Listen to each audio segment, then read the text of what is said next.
তারাপীঠ মা তারার বিচরণ ক্ষেত্র। কিন্তু একজন তারা মায়ের ভক্ত হয়ে থাকলেও আপনি কি জানেন মা তারার এক বড় দিদি আছেন এবং তিনি রয়েছেন তারাপীঠের খুবই কাছে। কে তিনি?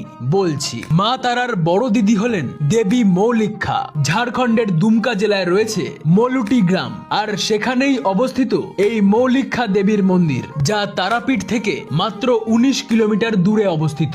আনুমানিক 1857 সাল নাগাদ সাধক বামাখ্যাপার পদধূলি পড়ে এই মলুটি গ্রামে। এখানেই প্রথম সিদ্ধি লাভ করেন তিনি। তাই দেবী মৌলিক্ষাকে তিনি বড় মা বলে ডাকতেন, আর মা তারাকে বলতেন ছোট মা। মৌলি শব্দের অর্থ মস্তক বা মাথা এবং ইক্ষা শব্দের অর্থ দর্শন, অর্থাৎ দুই মিলে মস্তক দর্শন। এই মন্দিরে দেবীর মস্তকের প্রস্তর মূর্তির দর্শন পাওয়া যায়। একসময় ঝাড়খণ্ডের রাজা দ্বারকা নদী পেরিয়ে এই তারাপীঠে মায়ের মন্দিরে পুজো দিতে আসতেন, কিন্তু একবার কোনো এক কারণে মন্দিরের সেবায়েত মহারাজকে অনেকক্ষণ বসিয়ে রাখেন। রেগে গিয়ে মায়ের পুজো না দিয়েই রাজা ফিরে যান নিজের গ্রাম মলুটিতে। সেখানে এই মৌলিক্ষা দেবীর ঘট প্রতিষ্ঠা করে রাজা পুজো শুরু করেন। পরে রাজা বসন্ত রায় মৌলিক্ষা দেবীর মন্দিরটি স্থাপন করেন। যেহেতু বামাখ্যাপা মৌলিক্ষা দেবীকে বড় মা এবং মা তারাকে ছোট মা বলতেন, তাই দেবী মৌলিক্ষাকে বলা হয় তারা মায়ের বড় দিদি। আপনি কোন জায়গা বা বিষয়ের ইতিহাস জানতে চান